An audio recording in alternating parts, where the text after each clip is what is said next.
오늘 이 말씀을 가지고 내 손에 든 것이 너무 초라할지라도 라는 제목을 가지고 같이 은혜를 나누기를 원합니다. 하나님은 어떤 사람을 사용하실까요? 질그릇과 같이 평범한 사람일지라도 그 안에 믿음과 열정이 있는 사람을 사용하십니다. 사사기는 하나님께서 얼마나 다양한 사람들을 사용하신가를 아주 잘 보여주고 있습니다.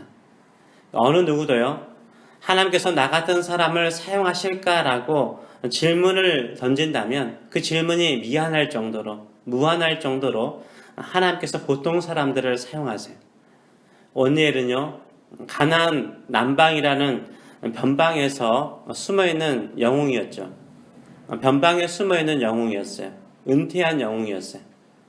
그런데 하나님께서는요, 은퇴하고 숨어있는 오니엘을 사사로 세워서 그 당시 강대국이었던 메소포타미아 니산 왕을 쳐부셔서 승리케 하십니다. 신앙에는요, 은퇴가 없는 거죠. 하나님께서 나를 사용하신다고 하면 기꺼이 나의 젊은 뿐만 아니라 노년을 하나님께 드리시는 저 여러분 되시길 축원합니다. 아멘. 에훗은요, 오른손을 쓰지 못하는 장애를 가지고 있는 사람이었습니다. 어느 누구도 에훗이 이스라엘 백성들을 모압 왕 에글론에게서 구원할 사람이라고 상상조차 하지 않았어요. 그런데 하나님은요, 장애를 가진 에훗을 사용하셔서 이스라엘 백성들을 구원하였습니다. 그렇다면 이제 누가 사사로 하나님께 쓰임 받습니까? 한 평범한 농부가 하나님께 쓰임 받아요. 이 농부의 이름은 삼갈이죠. 삼갈은 농부였습니다. 평범한 사람이었습니다. 서로 밭을 갈고 있었습니다. 근데 블레셋 민족이 침공을 하였습니다. 다들 두려워서 무서워서 도망가기에 바빴습니다. 삼갈은 블레셋 사람들을 무서워서 도망가지 않았어요. 자신의 소를 빼앗고자 하는 블레셋 사람들을 향해서 자신의 손에 들고 있는 막대기로 싸웠어요. 근데 열심히 싸우다 보니까 이 블레셋 민족 600명을 쳐 죽였어요. 어떨 때에 무기 같지 않는 막대기로 싸우다 보니까 강력한 군인들을 죽였습니다. 얼마나 놀랍지 않습니까? 별로 안 놀라우신가 봐요. 놀랍잖아요. 막대기로 싸웠어요. 그런데요, 삼갈에 이긴 블레셋 민족이 어떤 민족인가를 안다면 더 놀라우실 거예요. 이스라엘 백성들이 요단강을 건너서 가나안 땅에 들어오기 이른 시기에, 한 100년 정도 100여 년 정도 이른 시기에 가나안 땅으로 이주하여 들어온 민족이 있었어요. 그들은 아테네, 그리스죠. 그리스의 문명을 가진 사람들이었어요. 처음에는 이들은요, 지중해 크레타라는 섬이 있는데 그 섬으로 들어와서 정착을 했어요. 섬이라는 게 한계가 있지 않습니까? 그래서 그들은 지중해 바다를 건너서 어디로 왔을까요? 가나안 땅의 연안으로 왔어요. 바닷가 연안으로 들어와서 거기서 정착을 하게 됩니다. 이들은 세련된 그리스의 문화와 강력한 군사 조직을 가지고 있었어요. 이들은 누굽니까? 바로 블레셋 사람들이었어요. 블레셋 민족이었어요. 이 블레셋이라는 이름도요, 이름에서 뭐가 나왔어요? 지금 팔레스타인 그러잖아요. 팔레스타인이라는 지역 이름이 나오게 되었습니다. 아테네를 포함하여서 그리스의 이 도시 국가들이 따로따로 살면서 전쟁을 하거나 올림픽 경기와 같은 스포츠를 할 때는 연합하여서 같이 했잖아요. 이 블레셋 민족도요, 그런 시스템을 가지고 있었어요. 블레셋 민족은요, 가나안 땅에 와서 5개의 주요 도시 국가를 이루었어요. 그리고 이스라엘 민족에게 다윗 시대 때까지 아주 강력한 적이었어요. 이 블레셋 민족에게 사사 중에 한 사람이 죽죠. 누구죠? 삼손이 죽죠. 그리고 제사장 엘리의 두 아들 홈니와 비느하스가 죽어요. 또 하나님의 법궤까지 이 블레셋 사람들에게 잠시 빼앗기죠. 나중에는 이스라엘 초대 왕 사울과 그의 아들 요나단까지 이 블레셋 사람들에게 죽임을 당합니다. 이렇게 강력한 블레셋 민족을요, 가장 먼저 무찌른 사람이 누구예요? 블레셋 민족 600명을 죽인 사람이 누구예요? 무서운 무기를 가진 사람입니까? 거인족과 같이 강력한 힘을 가진 사람입니까? 아니면 잘 훈련된 장수입니까? 아니에요. 소를 몰고 밭을 가는 평범한 농부였어요. 아주 평범한 농부였어요.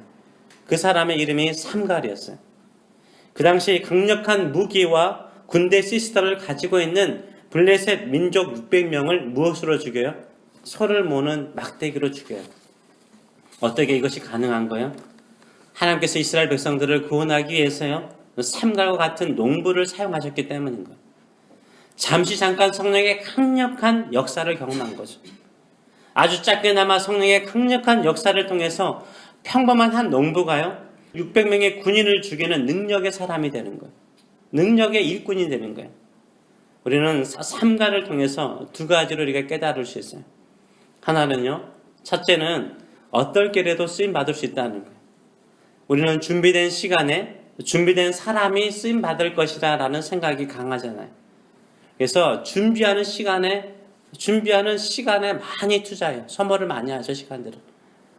삼갈은요, 박사 학위까지 받을 정도로 공부를 하거나 혹독한 해병대 훈련 같은 혹독한 훈련을 받거나 주변에 많은 사람들을 이끌었던 지도자가 아니었어요.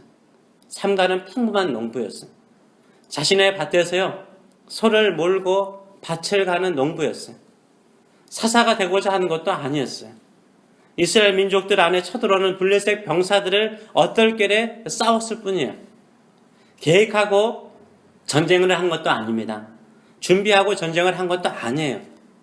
자신의 밭에 들어와서 자신의 소를 빼앗아 가려고 하는 블레셋 사람들을 자신의 손에 들린 이 막대기 하나로 맞서 싸웠을 뿐이에요. 열심히 싸웠을 뿐이에요. 근데 하나님께서 역사하신 거예요. 성령께서 강력하게 역사하신 거예요. 그 결과가 뭐예요? 블레셋 600명을 죽였던 것이죠. 이스라엘 민족을 구원하고자 하는 거대한 비전이나 꿈을 가지고 계획해서 준비해서 싸운 것이 아니라는 거예요. 그냥 주어진 자리에서 자신의 손에 들고 있는 막대기로 싸웠어요. 그런데 이런 삼가를요, 하나님께서 강력하게 사용하세요. 그래서 이스라엘 민족을 구원하는 사사로 삼으신 거예요. 우리도요, 이렇게 어떨결에 쓰임 받을 수 있는 거예요. 지금 내가 하고 있는 직장이나 비즈니스 속에서 하나님께서 사용할 수 있는 거예요. 많은 그리스도인들이 이 세상의 강력한 가치관이나 이념에 무너질 때 나 혼자라도요, 하나님의 말씀대로 기도로 싸우려고 하면요, 하나님께서 성령께서 반드시 역사하세요. 반드시 사용하여 주실 줄 믿습니다. 나로 인하여서 한 기업이나 직장이 살아나는 역사가 일어나요. 한 교회가 부흥하는 역사가 일어날 줄 믿습니다. 삼갈처럼 혼자 싸워야 하는 외로움도 있을 수 있어요. 외로움도 있을 수 있어요. 나 직장이나 비즈니스 속에서 내가 열심히 기도하고 하나님 나를 통해서 놀라우신 일들을 이루셔서 나는 말씀대로 살겠습니다. 가진 것은 없지만 말씀대로 살겠습니다. 그러면 여러분이 삼갈이 될 수 있는 거예요. 성령의 강력한 역사가 일어날 줄 믿습니다. 가장 강력한 민족인 블레셋 군인 600명을 죽인 삼갈처럼 내가 생각해도 불가능한 승리를 할 수 있는 거예요. 성령께서 강력하게, 그때만큼 강력하게 임한 적이 없을 정도로 강력하게 사용하여 주실 줄 믿습니다. 지금은요, 세상의 가치관과 유행이 쓰나미처럼 거대한 파도가 되어서 많은 성도들을 쓰러뜨리고 있고 많은 교회들을 쓰러뜨리고 있습니다. 이럴 때 삼갈처럼 나에게 주어진 자리, 나에게 주어지는 기도의 자리, 예배의 자리에서 말씀과 기도로 싸워나가시는 저 여러분 되시길 축원합니다. 그러면 아주 평범한 여러분과 저를요, 성령께서 강력하게 사용하세요. 하나님의 나라를 회복하는데, 주의 백성들을 치유하는데, 주의 백성들을 자유케 하는데 강력하게 우리를 사용하여 주실 줄 믿습니다. 두 번째로는요, 무기가 중요하지 않다는 거예요. 왜 이렇게 소모는 막대기를 구체적으로 적었을까요?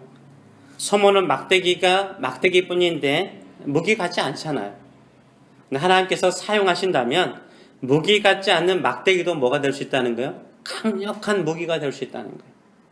600명을 죽일 정도로 강력한 무기가 될 수 있는 거예요. 블레셋은요, 그리스의 선진 문화와 강력한 군사 문화를 가지고 있었어요. 그들이 사용하는 무기는 철제 무기였습니다. 그래서요, 사울왕 초기 때까지 이들이 이스라엘 땅에, 가나안 땅에 영향력을 미쳤어요. 그래서 이스라엘 사람들에게는 철공을 두지 못하게 했어요. 대장쟁이를 잊지 못하게 만들었어요. 그리고 대장간도 없었어요. 그래서 이스라엘 사람들이 농사를 지으려면은 꽹이라든가 삽이라든가 여러 농기구가 필요하잖아요. 어디 가서 그것을 고쳐야 돼요? 블레셋 땅에 가서 그것을 고쳐와야 했어요. 그래서 사울왕이 블레셋과 싸울 때 그들에게 뭐가 없었어요? 칼과 창이 없었어요. 칼과 창을 가지고 있는 사람은 누구였어요? 사울왕과 요나단뿐이었어요. 사무엘상 13장의 말씀을 보게 되면 그런 내용이 나와 있어요. 그래서 이스라엘 민족들이 싸울 때는 뭘로 싸웠어요? 삽이나 꽹이 같은 농기구를 가지고 싸워야 했어요. 그런데요, 이런 농기구가 아니라 삼가는 뭘로 싸웠어요? 서문은 막대기로 싸웠다니까요. 서문은 막대기로 싸웠어요. 서투른 목수가요, 연장을 탓하듯이요, 무능한 그리스도인들은 자신이 가진 것이 너무나 작다, 적다라고 생각하는 경향이 많습니다. 그러나 성령에 충만한 사람은요, 그렇지 않아요. 내가 얼마나 많이 가졌는가, 얼마나 풍성하게 가졌는가를 계산하지 않아요. 오직 하나님께서 주시는 그 능력과 그 힘을 가지고 살아가는 줄 믿습니다. 내가 가진 것을 소중히 여기면 돼요. 내가 가진 것이 소모는 막대기에 같이 작을지라도 그것을 가지고 믿음으로 싸우면요, 하나님께서 강력한 무기로 사용하여 주실 줄 믿습니다. 하나님께서는요, 우리의 손에 든 것을 통해서 사용하시는 거예요. 내 손에 잡힌 것이 소모는 막대기에 같이 작고 초라할지라도 그걸 한번 싸워보시는 저 여러분 되시길 축원합니다. 막대기와 같이 작고 초라해서 부끄럽습니까? 다른 사람들은 블레셋 군인들처럼 제대로 된 무기와 시스템을 가지고 있는데 나의 손에는 고작 소모는 막대기 하나라고 생각하십니까? 그럴지라도요, 그것을 가지고, 작은 것을 가지고 하나님을 위해서, 복음을 위해서, 예수님을 위해서 사용하면은 하나님께서 소모는 막대기가 아니라 원수를 무찌르는 강력한 무기로 사용하여 주실 줄 믿습니다. 주의 나라를 이루는데 귀하게 사용하여 주실 줄 믿습니다. 지금 나에게 주어지는 그 자리에서 내 손에 든 작은 막대기를 들고 믿음으로 말씀을 따라 싸워나가시는 저 여러분 되시길 축원합니다. 성령께서 강력하게 여러분을 사용하여 주실 줄 믿습니다. 삼갈이 되시는 저 여러분 되시길 축원합니다. 기도하겠습니다. 살아계신 하나님 아버지, 우리가 여기에 있습니다. 삼갈처럼 여기에 있습니다. 우리는 물러나지 않습니다. 세상이 두려워서, 세상이 너무나 강력해서, 세상이 우리에게 두려움을 주어서 그럴지라도 물러나지 않습니다. 약한 몸, 연약한 몸, 힘든 몸, 그래도 주님 믿음으로 하나님을 붙들고 이 자리에 섭니다. 그리고 기도합니다. 우리에게 든 것은 소모는 막대기와 같이 작은 것입니다. 작은 것입니다. 그러나 이것도 사용하신다면, 주님의 나라를 위해서 사용하신다면 가장 강력한 무기가 될 줄 믿습니다. 승리의 무기가 될 줄 믿습니다. 주여, 오늘도 이 작은 막대기와 같은 우리의 자녀들, 우리의 가정, 우리의 비즈니스가 주의 나라를 위해서 쓰임받을 수 있도록 이 시간에 성령이시여 강력하게 성도들의 마음과 심령에 역사하여 주시옵소서. 머리끝부터 발끝까지 성령의 사람이 되어서 우리가 들고 있는 그 어떤 것을 통해서라도 주의 뜻을 이루는 역사의 현장이 될 수 있도록 축복하여 주시옵소서. 감사드리며 예수님의 이름으로 기도합나이다. 아멘.